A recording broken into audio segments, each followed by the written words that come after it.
그리스도를 본받아 사는 삶 25번째입니다.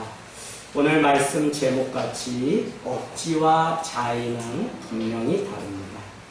여러분, 우리 인간을 많은 것으로 규정할 수 있겠지만 물리적인 시간 속에 살아가는 존재, 그게 우리의 한계입니다. 어느 누구도 물리적인 시간을 초월해서 살아갈 수가 없는 것이죠. 어제가 있기 때문에 오늘이 있고, 오늘이 있기 때문에 또 내일이 있는 것입니다. 그런가 하면 과거가 있기 때문에 현재가 있고, 또 현재가 있기 때문에 미래가 있는 것입니다.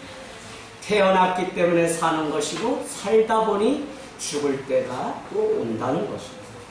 그래서 누군가는 우리의 인생은 한마디로 덤으로 오늘도 살아가는 인생이다라고 말을 합니다. 어느 누군가는 내일이 언제 올지 모르기 때문에 시한부 인생을 살아가는데 하나님이 덤으로 하루 더 살게 하셔서 이 시간 호흡하고 살아가고 있는 것이라는 겁니다. 어쨌든 우리 인간은 물리적인 시간 속에 존재하며 살아가기 때문에 어떤 사람은 10대를 살아가고 어떤 사람은 20대, 50대, 80대, 100세를 향해서 달려가고 있다는 것입니다. 그래서 이것을 시간의 성경은 두 가지가 있는데 크로노스의 시간이다. 크로노스라고 그렇게 말을 합니다. 크로노스는 물리적으로 계산할 수 있는 시간이고 우리가 지금 사용하고 있는 하루, 이틀, 사흘, 나흘 또는 1시간, 2시간, 3시간과 같이 시간의 흐름 속에 놓여있는 시간을 크로노스다라고 그렇게 이야기한다는 것입니다. 그런데 성경은 그것만 있는 것이 아니라 성경은 우리에게 또 다른 시간이 있다고 말씀하는데 그것이 무엇이냐면 카이로스의 시간이라는 것입니다. 그래서 여러분, 크로노스는 누구나 다 평범하게 동일하게 똑같은 시간을 살지만 어느 날 하나님이 내 인생 가운데 찾아오셔서 개입하시는 카이로스의 시간이 있다는 것입니다. 저는 오늘 여러분이 이 자리에 예배 드릴 수 있는 이 모든 것이 내가 오고 싶어서 왔고 하늘 땅교회를 내가 택해서 왔다고 여러분이 생각한다면 여러분은 큰 착각 속에 있는 것입니다. 하나님의 그 마음, 그 은혜가, 그 사랑이 개입해서 나는 그 시간에 순종하여 오늘 하나님 앞에 와서 예배할 수 있다는 것이죠. 갑자기 어느 날 내 인생 가운데 개입하시는 하나님을 카이로스의 하나님이라고 그렇게 이야기를 합니다. 우리는 신앙생활을 하면서 카이로스의 시간을 삽니다. 로마의 핍박이 있었고 바벨론의 포로로 살아가는 그 시간이 있었지만 자유와 평화의 때를 주실 카이로스의 그 하나님을 기다리면서 자기의 사정과 자기의 그 역사 가운데 개입하여 나의 사정 가운데서 노임을 주실 그 하나님을 바라보는 그 카이로스의 시간이 있다는 것입니다. 그래서 그때나 지금이나 구원자 메시아로 오신 예수 그리스도를 기다리는가 하면 다시 오실 재림의 주로 오실 그분 예수님을 우리는 기다리고 있다는 것입니다. 결론적으로 말씀드리면 똑같은 인생 크로노스를 살지만 어떤 사람은 카이로스, 하나님이 내 인생 가운데 찾아오셔서 정말 영원토록 기억에 남을 그 한 점을 찍는 그 카이로스의 시간을 살아가는 사람이 있다는 것입니다. 사랑하는 여러분, 24시간 똑같이 우리는 흘러보내면서 살아갈지 모릅니다. 그러나 그 가운데 찾아오시는 하나님의 시간, 카이로스를 경험하는 것은 저마다 다 다릅니다.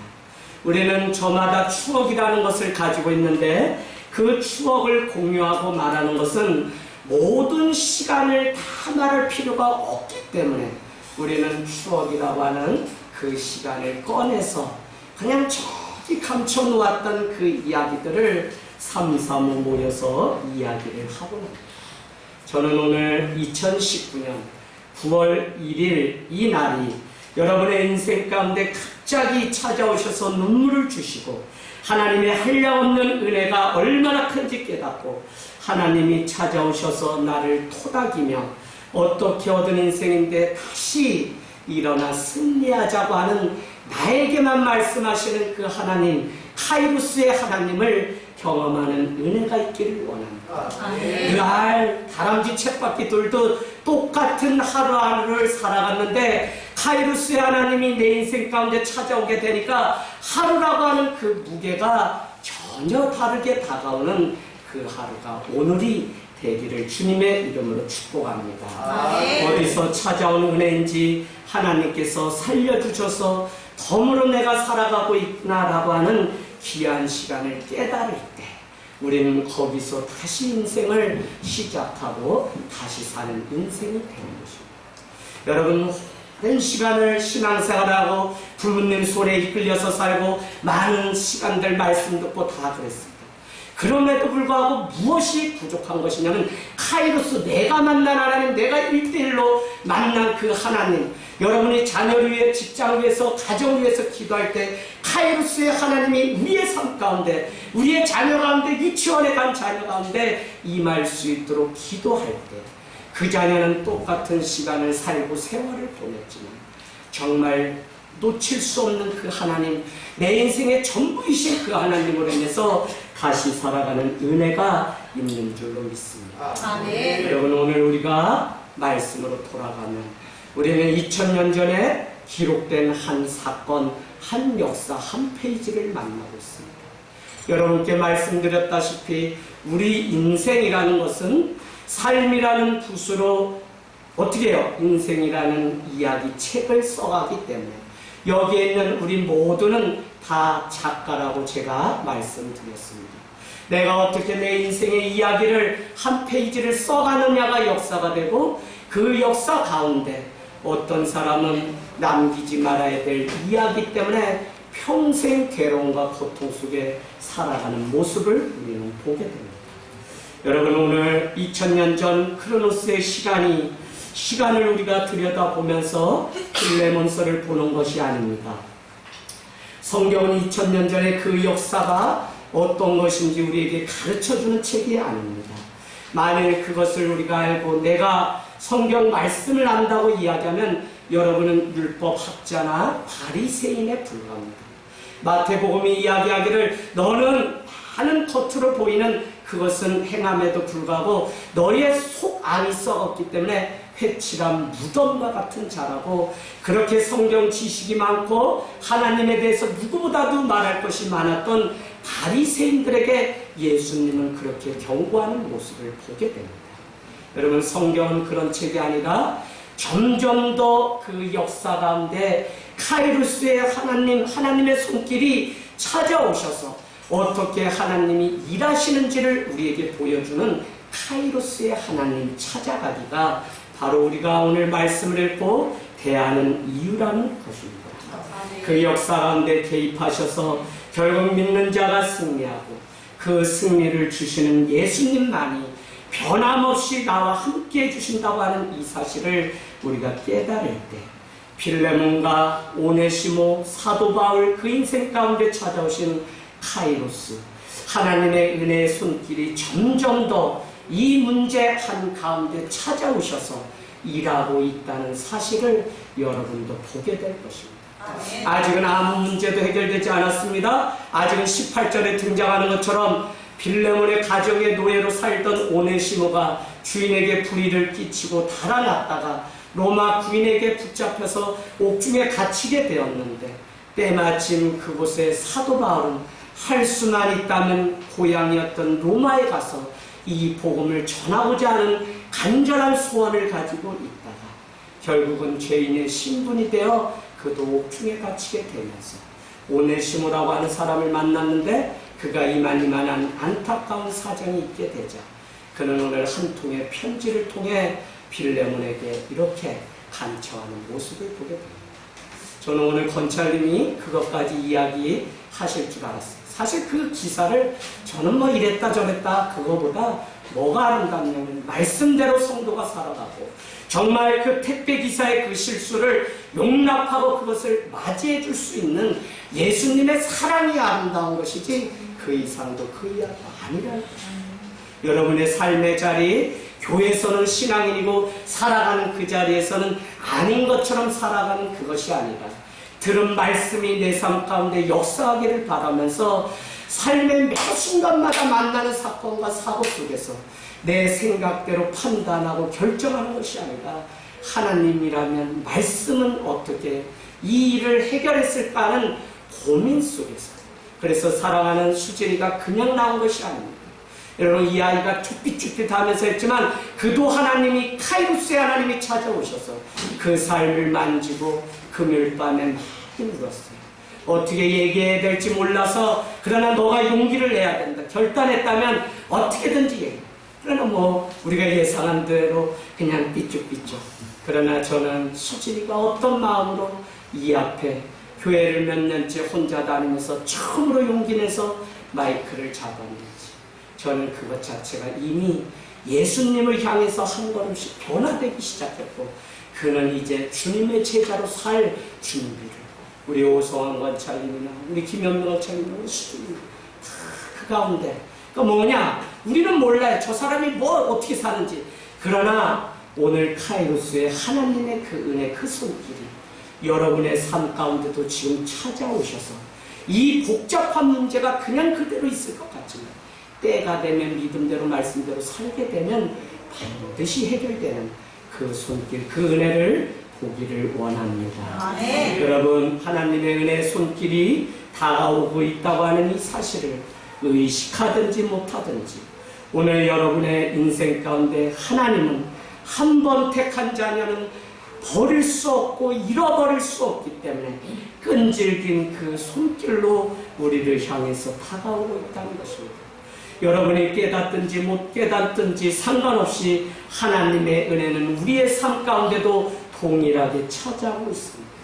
다만 그것을 깨닫고 붙잡는 자가 하나님의 능력을 누리며 똑같은 시간을 살지만 더 가득한 시간, 더 의미 있는 시간을 만들어가고 요리하면서 살아가는 것이지, 똑같은 크로노스 10대가 있는가 하면 20대, 30대, 40대, 그러나 어떤 인생은 멋지게 늙어가는 것을 보게 됩니다. 부자라서 많이 배워서 전혀 그렇지 않습니다. 그 삶에 작은 일 하나라도 감사하고 그 모든 일도 하나님의 은혜로 내가 누리고 살아가고 있다고 고백하는 그 입술을 통해서 우리는 참 멋지다고 그렇게 이야기할 때가 있습니다. 여러분, 주님은 분명하게 우리에게 물으십니다. 너 세상에서 무엇하다 왔니? 우리는 열심히 살았는데요 라고 대답할 것입니다. 그러나 하나님은 그게 누구를 위한 열심인지 재차 물으실 것입니다. 그때 우리는 한결같이 하나님의 나라를 위해서 살았다고 고백해야 된다는 것입니다. 아멘. 저는 우리가 시간의 귀함을 깨닫고 하나님이 덤으로 주신 시간, 그저 우리 개인을 위해서 먹고 마시는 그런 시간이 아니라 하나님의 나라를 위해서 살기를 소망하는 자들. 그래서 여러분, 더 가지려고도 하지 말고 정말 주님을 위해서 산다면 우리 하늘 땅에는 더 가난할지라도 주님만 남는다면 그분 때문에 그 길을 기꺼이 갈 수 있는, 정말 하나님의 백성, 주님의 제자가 되는, 내 인생 가운데 찾아오시는 주님만 남는 그 인생이 되기를 주님의 이름으로 축복합니다. 네. 똑같은 신앙생활을 하고 똑같이 살아가는데 어떤 사람은 신앙이 빨리 자라는 것 같고 나만 느린 것 같다고 말씀하시는 분이 있습니다. 그렇다면 내 인생 가운데 찾아오시는 하나님을 여러분 만나시기로 결정하십시오. 인간적으로 계산하거나 따지지 말고 덤으로 하루 더 사는 공짜 인생, 주를 위해서 살아보기로 결단해 보십시오. 요한계시록 3장 20절은 지금도 문 밖에 서서 주님이 노크를 하신다고 그렇게 말씀합니다. 계시록 3장 20절 가보세요. 내가 문 밖에 서서 두드리노니 누구든지 내 음성을 듣고 모여 문을 열면 내가 그에게로 들어가 그와 더불어 먹고 그는 나와 더불어 먹으리라 하는 말씀입니다. 지금도 예배를 통해 아니 우리 삶의 순간에 계속적으로 떨어지는 나들, 저기 지고 해가 넘어가는 달이 지는 그런 모습을 통해서도 주님은 우리 심령 가운데 계속 노크를 하고 있어요. 너 30대, 40대 마냥 누릴 수 있는 시간 아니고 곧 하나님이 오시면 너 무엇하다 왔냐 물을 거라는 그 노크를 우리에게 계속합니다. 사랑하는 제아가 너 목회자로 살아가는데 정말 너가 초심을 지키고 그 목회를 계속하고 있었는지 주님이 물으실 거라는 거예요. 그때마다 여러분 그 작은 노을 한 손바닥만한 거죠. 우리 눈에는 저 하늘이 뭐 아름답게 펼쳐지고 막 그런 것 같지만 하나님이 볼 때는 그냥 손바닥, 누가 실수로 그냥 물감 하나 꾸려놓은 것에 불과한데 인간의 눈에는 엄청 커요. 그러나 그 뒤에 감춰진 하나님의 손길을 보라고 주님은 자연을 통해서도 우리에게 말씀하고 있다는 것입니다. 아멘. 여러분 결국 지금도 나에게 찾아오셔서 녹화하시는 주님이심을 우리가 인정하기만 한다면 주님께 내 인생의 시간을 열어드려서 그 시간 전부가 주님 앞에 드릴 때 아름다운 오늘 목회 서신과 같이 익어가는 인생, 정말 아름다운 열매를 맺는 삶이 되기를 원합니다. 아멘. 그러려면 여러분 지난주에 여러분께 말씀드렸습니다.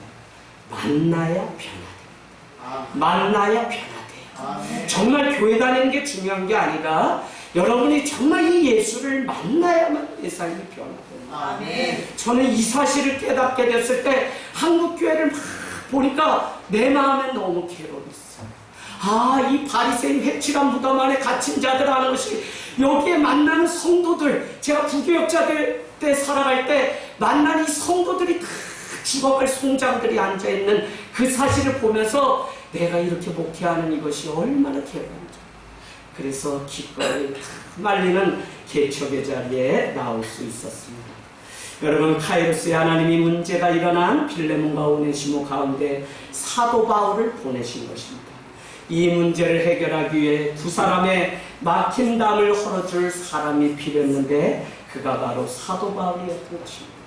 큰 자 사울이 작은 자 바울로 살아가고 변화된 그 은혜가 있기 때문에 그는 이미 큰 하나님의 은혜를 경험하고 새로운 인생을 사는 자이기 때문에 주님은 그를 이 문제 가운데 부르셔서 사용하고 있다는 것입니다. 여러분 성경은 여러분에게 제가 말씀드렸습니다. 콜링 하나님의 부르심이 분명할 때 우리는 미션, 사명을 감당한다. 그래서 창세기 12장, 22장 아브라함아라고 불렀을 때 주님 내가 여기입니다. 출애굽기 3장 뭐라고요? 모세야 모세야 내가 선 곳은 거룩한 곳이니 그곳에 심해 보세요. 주님 내가 여기. 이사야서 6장 이사야 넌 나를 위해서 가라. 아니요 저는 입술이 부정해서 갈 수가 없습니다. 가라. 네 주님 내가 여기 있나이다. 나를 보내소서. 사도행전 9장 그가 다메섹의 공문 예수를 믿는 사람을 죽일 공문을 명단을 가지고 다메섹이라는 지방으로 가다가 그 인생 가운데 카이로스의 하나님이 찾아오셔서 정말 큰 자 사울이 아니라 바울로 완전히 고꾸라지도록 호련히 빛이 임하여 먹는 거 입는 거 다 3일간 전폐하고 아나니아를 통해서 다시 일어나는 인생이 되었어요. 그때 여러분 사도행전 9장 가보실래요? 뭐라 그래요? 사울아 사울아 당신 누구세요? 라고 그렇게 이야기했습니다. 지금까지 부를 때 많은 사람들은 믿음의 사람은 주님 내가 여기 있나이다. 사무엘상 2장 3장에도 보면 사무엘아 사무엘아 엘리 대제사장님이 저를 부르셨다. 부르지 않았다. 가서 자라. 또 부릅니다. 저를 부르셨다. 아니다. 세 번째 아니다. 하나님이 너를 부른 것 같다. 나도 엘리 대제사장님 말입니다. 여러분 하나님이 개입하시는 그때 그가 다시 거듭나기 전에 온전히 만나기 전에 사울은 당신은 누구십니까? 라고 물었다는 것입니다. 그런가 하면 9장에 보니까 뭐라 그래요? 9장에 보니까 이렇게 말씀하고 있습니다. 뭐라고요? 아나니아야 아나니아야 저기 집가라는 곳에 가면 다윗이라고 하는 자가 있는데 그 다윗을 너가 가서 안수해서 이렇게 세워라 라고 했더니 뭐라 그래요? 내 주님 내가 여기 있나이다 라고 같은 사도행전 9장이지만 고백하는 것을 우리는 보게 됩니다. 여러분 어느 날 갑자기 하나님의 은혜가 너무 커서 그 사랑을 알고 나니까 이렇게 도저히 살 수 없어서 인생의 길을 다시 사는 분들이 우리 주변에는 너무 많은 것 같습니다. 저는 오늘의 주님이 내 인생 가운데 진실로 개입하시는 날이 되기를 원합니다. 그래서 내가 다시 태어난 날이 여러분 10년 뒤에도 20년 뒤에도 아니 2019년 9월 1일을 나는 잊을 수 없어 라고 고백할 수 있기를 원합니다. 날마다 우리 인간은 다시 태어나야 사는 존재입니다. 요한복음처럼 어머니의 태습줄을 끊고 다시 태어나야 되냐고 니고데모가 물었던 것처럼 그것이 아니라 주의 성령 가운데 내 인생 가운데 찾아오시는 카이로스의 그 하나님, 그것을 경험하게 하시려 어떤 이에게는 개척을, 어떤 이에게는 새로운 직장으로, 어떤 이에게는 고난의 그 터널을 허락하시고 침묵하시고 묵인하신 것 같지만 그 터널 가운데 도리어 하나님을 만나게 하시는 계획이 있다는 것입니다. 여러분요, 여러분께 제가 첫 아이를 잃었던 이야기, 막내 동생을 잃었던 이야기, 추석이 되니까 제가 얼마나 땡깡을 잘 부리는지, 저는 추석 때는 늘 부모님께 맞았던 생각이 나는데, 그건 뭐 부모님이 인격이 모나서가 아니고, 제가 제사를 지내면 그날 과자를 먹을 수 있는데 진같이 트면 먹지도 않아요. 그거 아주 빨갛고 원색적인 과자 있어요, 그거. 아우, 빨리 제사가 끝났으면 좋겠어요. 그래도 12그릇 떠놓고 유세차 흥고학세 붉은 신이 하면서 축을 타고 이렇게 하고 딱 젓갈 2개 딱 하고 맷밥을 떠서 물에다 쉬히 젓고 음복 한 잔씩 하고 나면 이제 그때 제사까지 먹을 수 있는데, 형제가 제법 되니까 어머니가 얼마나 지혜롭냐면 이 하나라도 똑같이 하셨어요. 그래서 제사과자가 뭘로 그냥 철인지 얼마 딱딱한 돌로 깨면 또 잘못 났어요. 어머니가 이 이름 물어가지고 이거를 크게 물어가지고 똑같이 해서 신문에다가 8등분해서 이렇게 나눠주세요. 지금 경험 있는 분들은 웃으세요? 그러면 그때나 지금이나 제가 작은 게 한이 됐는지 덜 작아 보여. 누나는 나보다 사탕이 좀 더 커 보이고 그러니까 난 공평하게 안 해주면 안 먹는다고 떼를 써요. 그러면 엄마가 이렇게 해서 누나 걸로 바꿔서 줍니다. 그걸 또 보면 둘째 누나랑 나랑 비교하면 누나 게 또 더 커 보여. 안 먹는다고 막 누이 셋땀에 절간든 아들이 이렇게 낳은 아들을 이렇게 정말 무시해도 되냐고 어머니한테 막 떼를 써요. 그럼 어머니가 마지막 기회 셋째 누니까 또 이렇게 해서 바꿔줘요. 그러면 다 그놈이 그놈인데 또 거기에다 막 있어요. 우리 예경이 잘하는 거 발 막 때리고 막 이러면서 나 막 안 살 것처럼 하는 거예요. 막 하면서 밥도 안 먹는다 그러고, 그러면요 종일 밤낮저리고 울었던 사람이 저예요. 그러면 울다 보면 엄마가 저를 잘 알기 때문에 어떡하냐, 아유 쟤 냅둬라 그냥. 그러고서 밥 먹고 싹 치워버려요. 그리고 제 과자 있죠, 저것도 갖다 니들이 먹어라, 나눠 먹어라. 나는 이제 뭐 밥죽을 먹어야 되고 남은 게 하나도 없어요. 그러면 가만히 혼자 앉아서 마당에서 성격도 이상하죠. 혼자 풀 뽑는다니까 이렇게 풀 뽑다가 또 엄마가 이제 제 아가 밥 먹으려면 그때부터 다시 울어요. 또 막 울다가, 그러니까 어떻게 저놈 승질머리 저거 고쳐준다고 어머니가 지게잡기를 사오정처럼 엄청 빨리 돌리십니다. 이 환남매를 키우시냐고. 얘 거의 뭐 물이며 고소해. 그러면 그거를 피해갈 수가 없어요.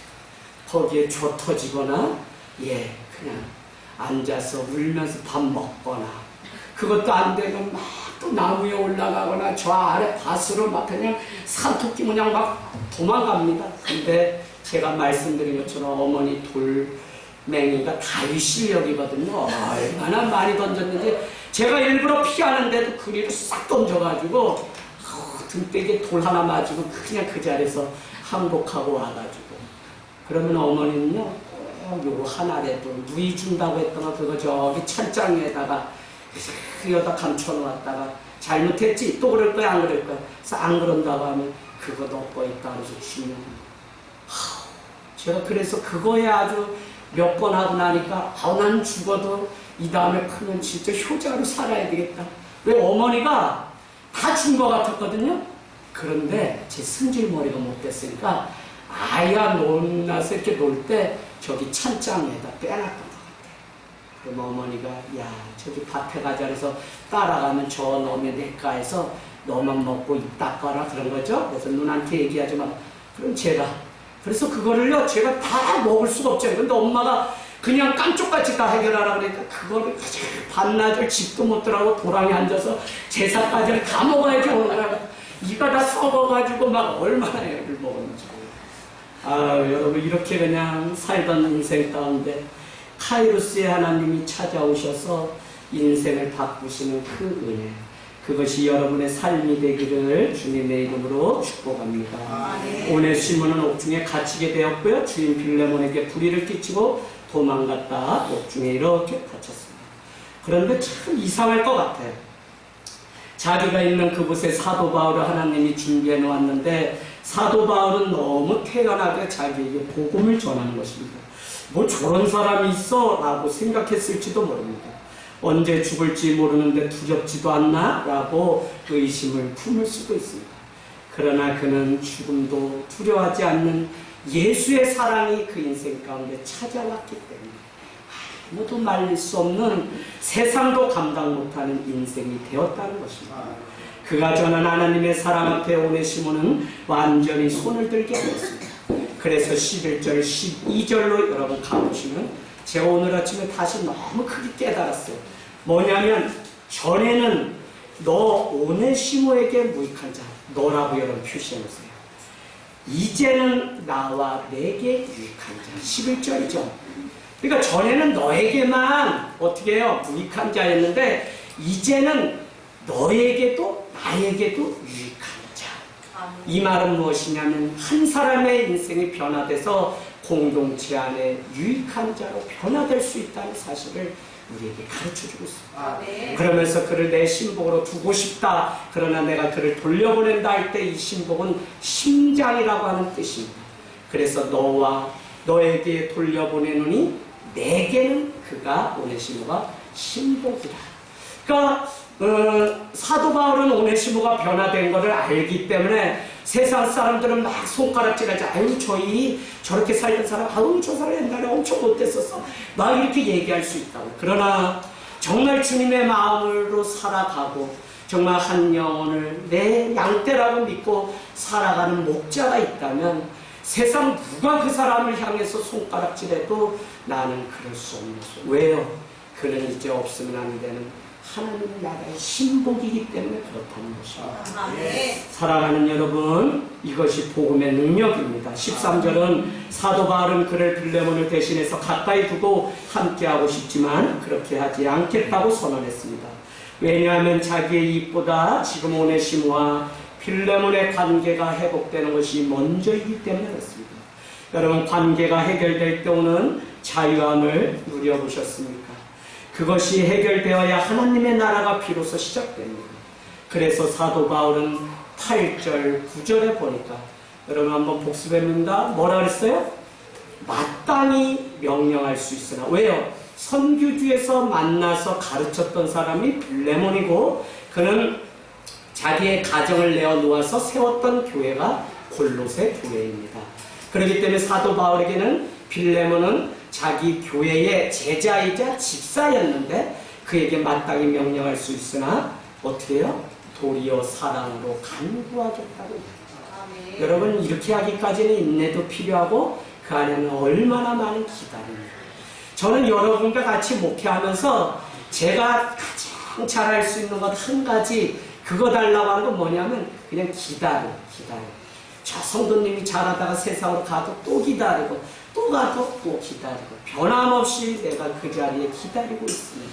때가 되면 카이로스의 하나님을 따라 돌아오는 것들을 보기를 원합니다. 여러분, 오늘 14절 이제 마치려고 합니다. 다만 내 승낙으로 표시하세요. 승낙이 없이는 어떻게 해요?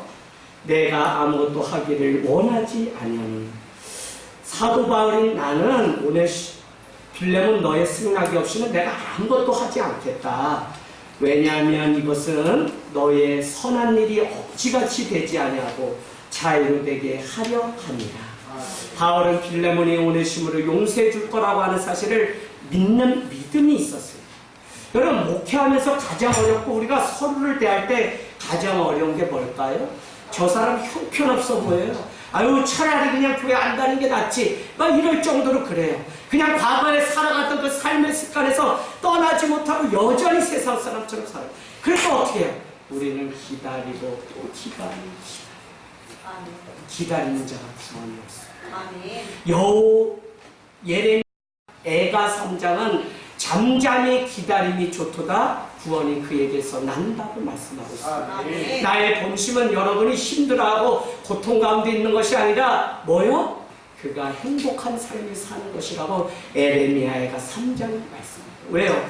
그는 저기 바벨론의 포로로 잡혀가서 하나님의 백성인 우리가 다 죽게 되고 선지자였던 나도 여기서 그 발강까지 수금을 타고 하니 에레미야 애가 3장 1절에 하나님 어디 계십니까? 마치 시편의 다윗처럼 얘기합니다. 당신은 내가 가는 곳마다 돌담을 싸서 첩경을 다 막았대. 첩경이 뭐예요? 지름길을 다 막아놔서 갈 수 없게. 당신 나에게 쓴 담즙을 먹였으며 나를 내 뼈를 꺾었다고 에레미야 선지자가 마음에 아주 한이 돼서 하나님께 막 포악스러운 얘기를 해요. 그러다가 그는 고백하기를 이 아침에 주의 성실하심이 새롭습니다라는 고백으로 전환하는 장면입니다.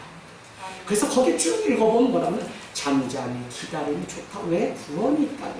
또 읽어보면 3장에 하나님의 본심은 우리가 고통 가운데 있는 것이 아니라 행복한 삶을 사는 데 있다고 말씀하고 있습니다. 여러분, 이 행복을 맛보고 영광을 보기까지 얼마나 많은 기다림이 우리 가운데 필요한지 모른다는 것입니다.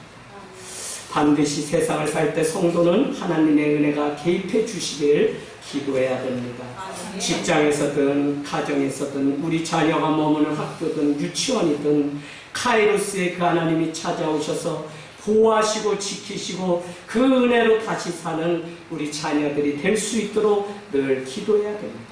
부모가 아무리 자녀를 대신해서 살아준다고 하고 지킨다고 해도 그 끝이 없으며 우리의 육신은 한계가 있기 때문에 아무것도 하지 못할 때가 있습니다. 그래서 우리는 자녀에게 믿음을 물려주고 신앙을 가르쳐 주어야 되는 것입니다. 오늘 그 은혜가 사도 바울 그 인생 가운데 이미 임하였고 빌레몬 가운데 임하였기 때문에 오늘 그는 사도 바울은 빌레몬이 자기의 제자지만 존중하고 존경하는 그 마음을 보게 됩니다. 그래서 여러분, 억지나 명령이 아니라 이해와 자의와 승낙에 의해서 이 일이 해결되기를 끝까지 바라는 모습을 보게 됩니다. 저도 목회를 하면서 성도 안에 문제가 생기면 제가 해결해 주려고 하지만 그 일이 되지 않으면 차라리 기다리는 편, 자의적으로 스스로 용서하고 용서해야 한다는 생각에 그저 기도하면서 바라볼 때가 있습니다. 오늘 우리는 억지같이 상반되는 자의로라고 하는 단어, 명령이 아니라 사랑으로 강구하라고 하는 그 의미와 일맥상통합니다. 참으로 어떤 방법으로 외부적인 압력에 의해서 억지같이 한다면 그것은 명령에 의해서 살아가는 것에 불과합니다. 그러나 스스로 하나님의 은혜를 깨닫고 해결될 때까지 기다릴 수 있다면 그는 자의로 사랑으로 강구하며 이 문제를 풀어갈 것입니다. 그러니 모든 문제가 해결되는 데는 반드시 시간이 필요합니다. 그저 기도하며 변함없는 사랑으로 대하면 성령님이 그 안에 변화를 주신다는 것입니다. 우리는 우리의 자녀일지라도 함부로 할 수 없는 이유가 여기에 있습니다. 내가 명령하고 때려서 이 아이가 말을 들었다면 어느 때가 되면 그 회초리를 손으로 잡고 자기 손으로 꺾어 버릴 때가 있습니다. 저는 가정상담도 많이 하고 부부상담 많이 하면서 모든 그 근원이 부모로부터 온다는 사실 결론 한 가지를 냅니다. 오늘 내가 가지고 있는 이 상처는 언제 만들어졌냐면 부모님으로부터. 그 사실을 깨닫고 매월 첫 주 금요일이면 내적 치유 수양회를 통해 우리 안에 계속적으로 회복되고 삶을 다시 사는 일들이 있는 것을 보게 됩니다. 여러분, 빌레몬의 승낙이 있을 때 진정한 용서고 승낙이 있을 때 오네시모와 동역할 수 있는 관계가 비로소 시작됩니다. 지금 당장 데리고 일을 해결하고 싶고 뭐 이렇게 해서라도 좀 어떻게 사탕을 줘서라도 하고 싶지. 그것이 성경적인 방법이 아니라면 우리는 기도함으로 기다려야 된다는 사실입니다. 그래서 빌레몬의 승나 허락 없이는 오네시모에 대해서 주인 행사를 하지 않겠다는 것이 오늘 사도 바울의 마음이라는 것입니다. 그러나 여기 안에는 오늘 반드시 그 주인 빌레몬 오네시모를 용서해 줄 것을 믿는 믿음이 있었기 때문에, 그래서 여러분께 제가 미리 말씀드렸듯이 초대교회 1세기의 역사를 기록했던 요세푸스의 기록에 있는 초대 감독 오네시모에게 편지를 씁니다라고 하는 감동적인 일정이 있다고 했습니다. 그 오네시모가 오늘 빌레몬의 집에 불의를 끼치고 달아났다. 결국은 사도 바울의 한 통의 이 간절한 편지, 내일처럼 이 문제를 해결하려고 뛰어들었던 이 사도 바울의 간절한 편지로 인해서 빌레몬은 그의 오네시모를 용서하여 서로 함께 믿음의 멍에를 맨 동역자를 여기고, 그는 결국 초대 지방 한 지방의 감독으로 변화되었다는 사실을 여러분 알게 되기를 원합니다. 저는 주님이 만드신 최초의 기관이 가정과 교회인데 이렇게 믿어주고 기다려주는 일이 늘 필요하다는 생각을 해보게 됩니다. 교회 목회 이전에 어디서 걸리고 힘드냐면 사실은 목회자인 저도 가정에서 늘 걸릴 때가 많습니다. 생각 같아서는 나보다 키가 180 큰 저놈 새끼 몽댕이로 한번 주시아리만 때리고 싶은데, 때려도 이제는 눈을 쳐다보면 무서운데, 그래도 내가 오늘 사도 바울처럼 아버지의 권위를 가지고 딱 하고서 하려고 하는데 먹히지가 않습니다. 그럴 때는 여러분 뭐가 좋을까요? 더 큰 사랑으로 붙는 일들이 필요합니다. 아들아 하나님이라는 어떻게 했을까? 아빠가 너 분명히 때릴 수 있지만 나 때리지 않는다? 용아 잘 알아야 돼. 너 아빠가 너 때리지 않는 거 주님의 사랑이 너무 크기 때문에. 할렐루야. 네. 할렐루야. 내 아들이 안 믿을, 아니 저런 녀석 정도는 제가 들어서 그냥 냈다 아직도 할 수 있습니다. 네. 너무 커요 애가. 자, 그래서 늘 기다려주고 참는 일들이. 자, 근데 그게 없으면 교회 와서 이렇게 단에 설 수 없으니까 너무 힘들죠. 그러니까 결국은 목회가 그냥 내가 나 어떻게 잘 관리하고, 나 그냥 오늘 이 단위에 서기 전에 마음 빼앗기지 않고 여기서 그냥 은혜 가운데 말씀 전할 수 있도록 하는 거, 그게 전부라는 생각을 해보게 됩니다. 여러분, 목사님은 참 전도를 잘하세요 라고 하는데 그렇지 않아요. 전도 너무 어렵습니다. 다만 제게 주어진 일을 진실되게 하고 변함없이 사람을 대하면 그것을 믿어주고 알아주고 함께하고 싶어 한다는 사실을 알기 때문에, 때로는 예수 믿으세요 라고 할 수 있지만 때로는 예수 믿으세요 교회 나오세요가 아니라 작은 음악회 오세요. 너목보에 출연한 김간호 씨가 하늘땅 교회입니다 하고 제가 오히려 대신 초대하는 일들을 합니다. 이번에 옵니다. 가수가 옵니다. 여러분 기도해 주세요. 제가 어딘가에 글을 썼지만 다음 주 예배부터 우리 건물주 이대엽 사장님이 나오시기로 결정했습니다. 오늘 오후에 교회 건물 사장님이 찾아오셨습니다. 오실 때마다 하늘땅 교회가 이곳으로 와서 건물이 깨끗해졌다고 칭찬하십니다. 출근하면 지하 주차장부터 엘리베이터 4층까지 한 바퀴 빗자루 들고 돕니다. 담배꽁초가 제법 나옵니다. 오늘은 내 커피 한 잔을 타드리겠다고 했더니 마다하지 않으시고 달라십니다. 그리고는 2시간 30분 동안 60평생 살아오신 이야기를 하십니다. 돈이 없어서 정비기술 배워 기름밥 먹었고 작아서 무시당하다 보니 복싱을 배운 이야기. 그런데 돈 버는 일이 더 이상 재미없다시며 눈물을 글썽이십니다. 아내에게도 말 못하는 외로움과 고민이 있다는 것입니다. 아프다고 말을 했더니 직장 일을 하고 가게를 운영하는 아내가 병원 가지 왜 나에게 이야기를 하냐고 면박을 주는 통에 너무 외로워서 오늘 왔다는 것입니다. 인생 혼자 같다시며 왜 이리 사는지 모르겠다고 쌓였던 이야기를 2시간 반 동안 했습니다.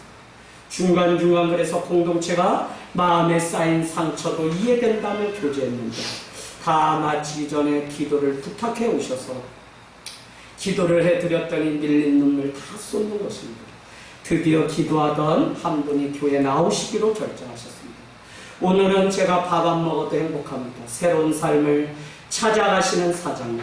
매일 오시면 신자 늘었냐고 묻는데 가로치고 월세 못 낼까봐 드디어 하늘땅교회 성도 되시기로 결단하셨습니다. 기도해 주세요. 주일 말씀이 생각나는 날입니다. 인생의 기근이 아브라함 인생 가운데 찾아왔을 때 오늘 사장님이 인생 가운데 기근이 찾아와 그는 일평생 열심히 살아가는 이유밖에 없는데 오늘 주님이 아니면 살 수 없다고 고백하는 일이 지난 한 주 제 삶 가운데 있었습니다.